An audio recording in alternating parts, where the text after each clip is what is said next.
Time to change. To do my makeup.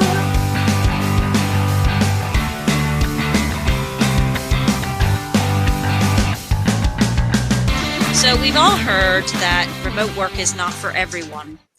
And I know that you have some views on this about the type of people that maybe wouldn't suit remote work, what you look for when you're recruiting someone for a remote job.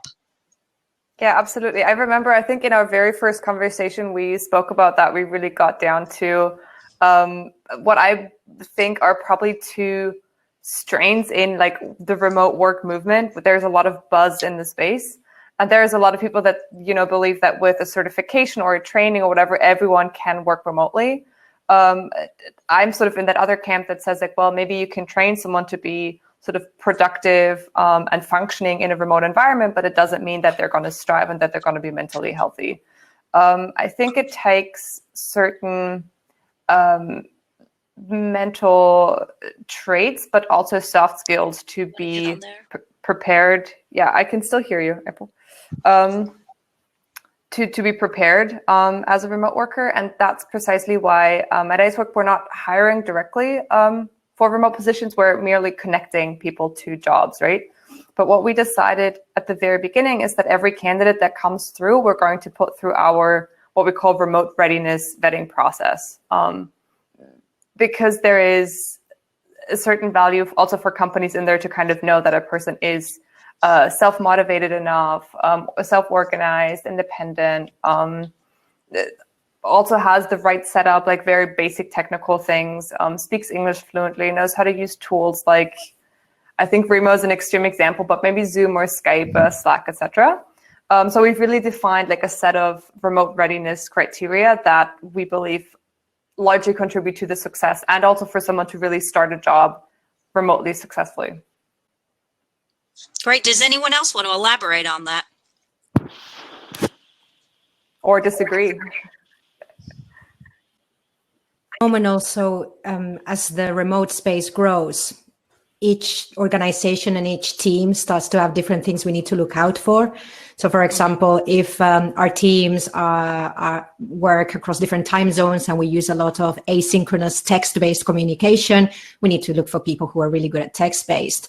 But however, if our teams meet every day, we can do a lot of communication over video and meetings, then maybe a really strong internet connection is more important. And actually, we can have more communication that is vocal. And therefore, that's what we might look for. So I think even within the remote space now, there's going to be, okay, we are this type of remote, it's this type of remote position, this type of team, this type of organization, and we start to look around that. Absolutely. Okay. Now, the number one thing that all the remote workers in this room brought up as a challenge is loneliness and social isolation. I know you all have something to say about this. I want to start with Job because I just want to reflect on the traditional office, back in the days when we all went to an office and we went in the door 9 to 5 and then left again. We had a ready-made community there. And I think if we all look at our friends list, a lot of our friends came from work. And now that we don't have the office, how do you create community?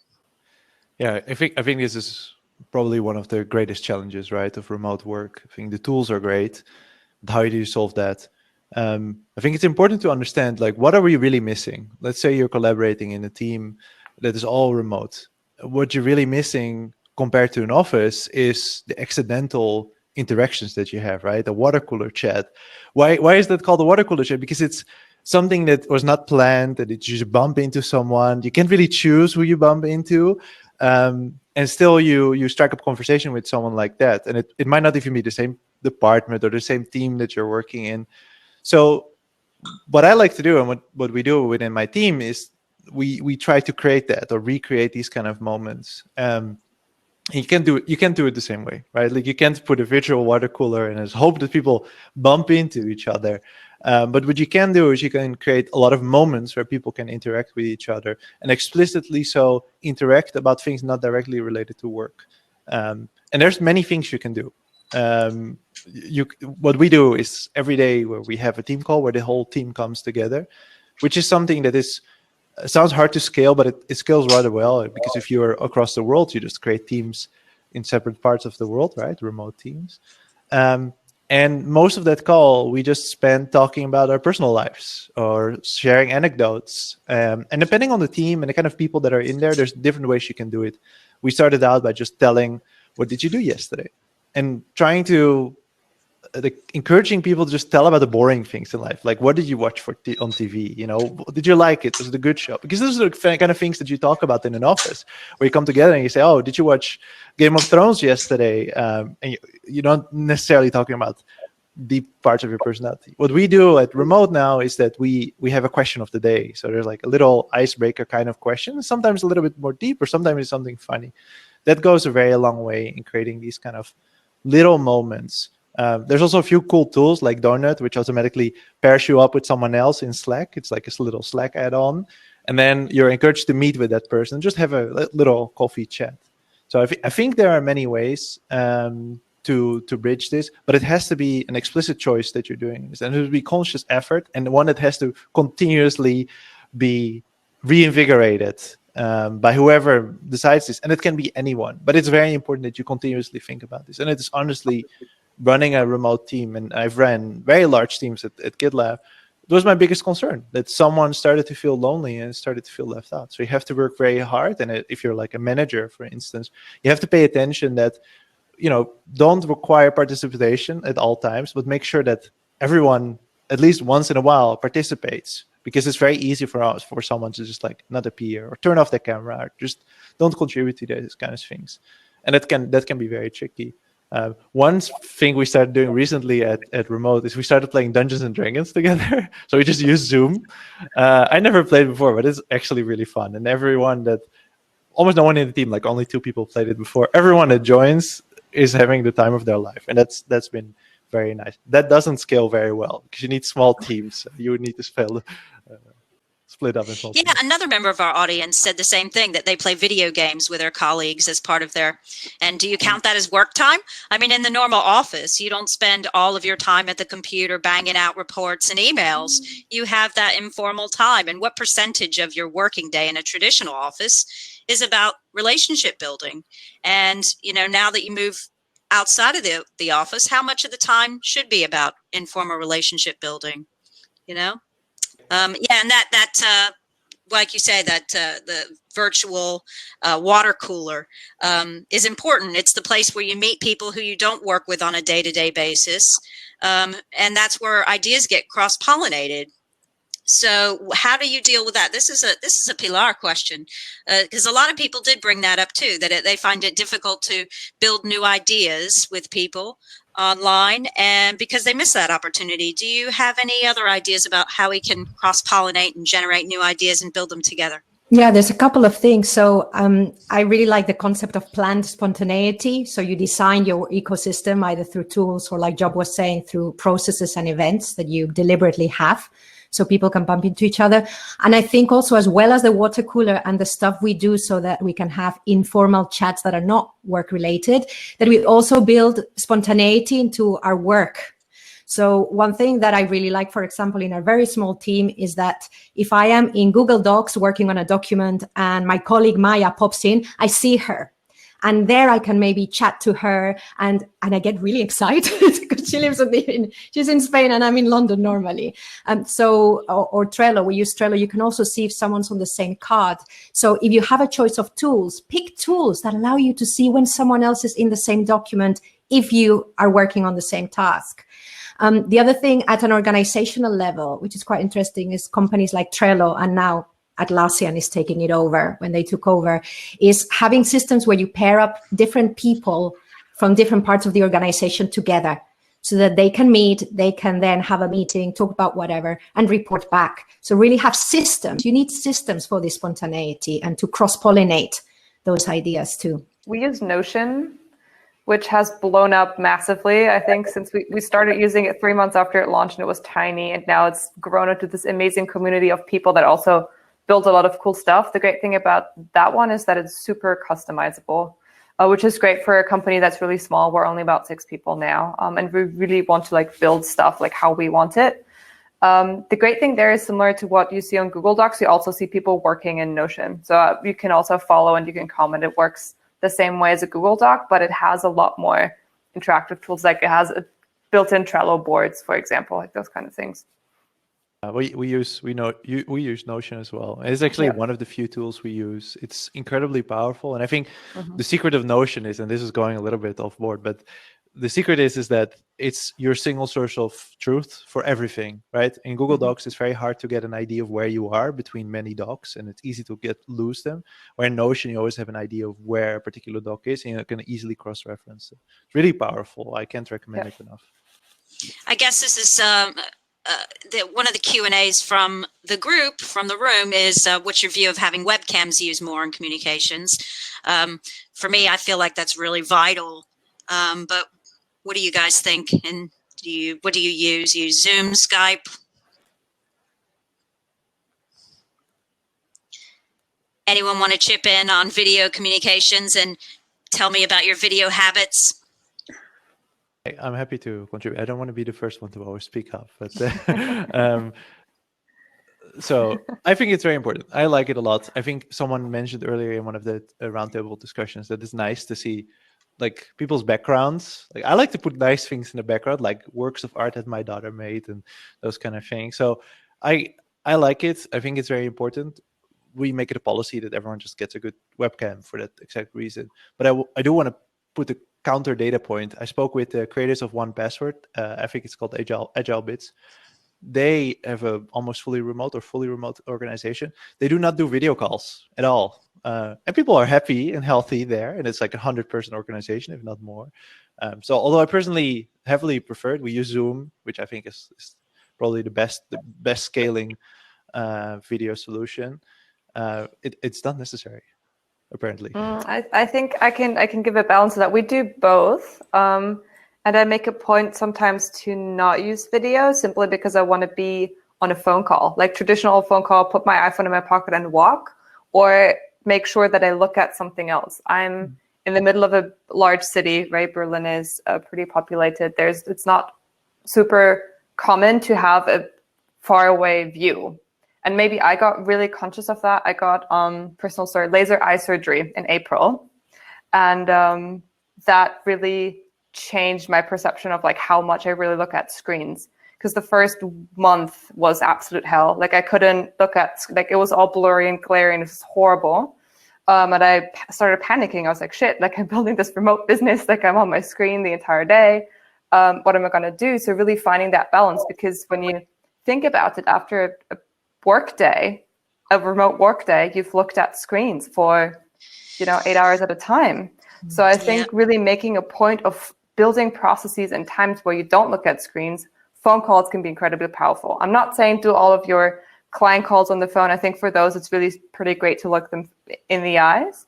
But for my team, who I know fairly well at this point, I'm completely comfortable. If it's not something that's like an eye-to-eye conversation, like I need to have a sit down with you, I'm completely fine with the phone call. Yeah, from a diversity point of view, I once had someone in a workshop who said she really struggled with video meeting calls because it was too much information and she really couldn't process it. So I think we need to take that into account and have the conversations with the team and just revisit. Yeah. Coming back to too many screens, which is another problem for people who work remotely. And I'm going to call on Kristina at this point. But, and this isn't just a problem for remote workers. Unfortunately, everyone now becomes a remote worker after 5 p.m. Even if they work in a traditional office, they go home and they work all night long through the weekend, through their holidays. They basically eat away their holidays. And we work, I can't remember, 44 extra days a year, thanks to technology. So, and this digital addiction is a real problem. And it's, maybe it's not the most productive way of working either. What is it actually doing to our brain and our productivity? Kristina. I think the key thing is balance, right? Which is something that sort of Angelina was leaning towards, and everybody's sort of touched upon.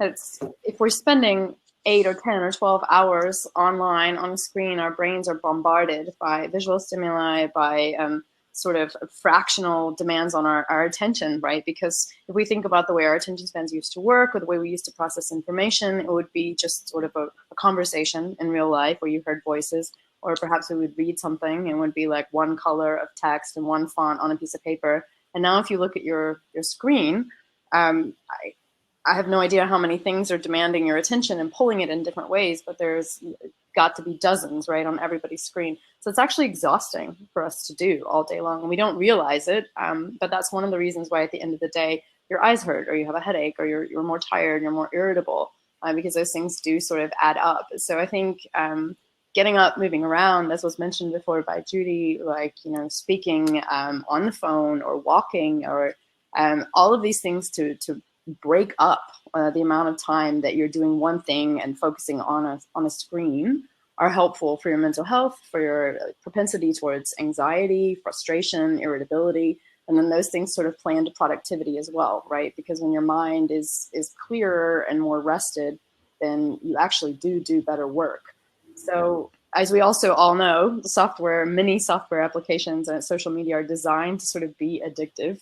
So we do get pulled into them. Everything from Netflix, just sort of re-upping on your next series, to your little, red notifications that you've got a message. And it's all sort of designed to kick into your brain and to sort of up your dopamine and serotonin to make you want to look at your screen again. And we've all been trained in that sort of for 10 or 15 years now. So it is very habitual. And it is something that a lot of us are addicted. And I don't even think we're aware of how tiring and performance decreasing it is. So some of it is just being aware of it and building variety into your day and really setting strict boundaries and detoxes from it, I think. I mean, I notice in myself when I'm on the front of a screen for a long time and doing tasks that you could just feel the cortisol building up in your system. Yeah. And I got into the habit of actually working in a gym. So I could go back and forth between working and a yoga class, working and hitting the elliptical. And it was really working well for me. And I'm not near that gym anymore at the moment. But that, I highly recommend interval working. You have interval exercise, and this should be interval working. Absolutely, so somebody needs to do a research study on that, because I'm sure I was more productive. I'm sure everyone would be. I mean, it needs to be sorry, I'll just make it quickly. Of course, you need to have sort of longer periods of at least 20 minutes or an hour or something on one task, right? Because shifting between tasks also takes energy. But yeah, absolutely. So is there an optimum then, an optimum concentration time? And maybe you want to, and what about for deep work? How long should we be doing deep work? It would vary to some extent from person to person, right? And you can notice, I think, within yourself, your ability, your concentration wavering, maybe your irritability, or maybe you notice it physically in tension or eyes or headaches. But yeah, does anybody else remember what the exact number is? I don't remember, like the average. Well, I'll follow up on that. Okay. So I don't think anyone has it on the tip of their tongue. But okay, I want to come back to this work-life balance thing. So a lot of people in the room are freelancers. And I think that the drive to continue and keep up with the client's expectations is really high, probably even worse than being employed. So how do we deal? And you might feel a lot of fear, a lot of guilt. Am I doing enough? Am I meeting expectations? And when you have multiple clients, that's really tough. But does anyone have any tips on how to deal with that fear or that guilt? I think maybe Job has some idea about this. Yeah, I think it's important to set personal boundaries and stick to that. Like this goes a little bit into what was discussed before about spending screen time and such. But it's clearly not the same, right? Because you can feel pressure from clients, for instance, or just your employer, even when you're not working. I think that one of the harder things if you start working remotely is that you can always work. And like your work is like just walking over to your laptop, or sometimes not even that. I think the only real solution is to set very clear boundaries to yourself, which then you relay to your customers, to your clients, and whomever else. Set very clear boundaries. I am working when I'm doing this, like when I'm in this location, for instance, right? If you work in a co-working space, I'm working only between certain hours, and explicitly. You should not do anything work-related, or even be able to receive work-related things when you are not working. that depends a lot on like what you do and how you set up your things, on how you can actually do that. So I can give an example. I am here in my house. I have an office here. It's in the basement of my house. I do not come here in the weekend. In the weekend, I want to spend time with my daughter, so I just don't go here. And that is my solution. I can do my work from my phone in theory, or from like a laptop somewhere around the house, but the threshold is much higher, and I made sure that it's not actually easy to do my work from those devices. And you have to set those boundaries for yourself. And if you work with clients, of course, again, it depends a lot on how your work is set up, but essentially you have to never make an exception to your working hours. Because if you're clear about that, it quickly becomes clear, oh, if I email them, they don't reply if it's out of their working hours, and that's it. And that can be very hard, but I think that's the only way to do it. So do you guys all work from home? Like, hold up on your hand the number of days you work from your actual house. How many days a week do you work from your actual house? So 4, 5, 4, 5. Does anyone use a co-working space? Okay. Yeah, sometimes. Or any other unconventional space, a church, a gym, a library, a park? Coffee shop. So you're in your house and you might have family.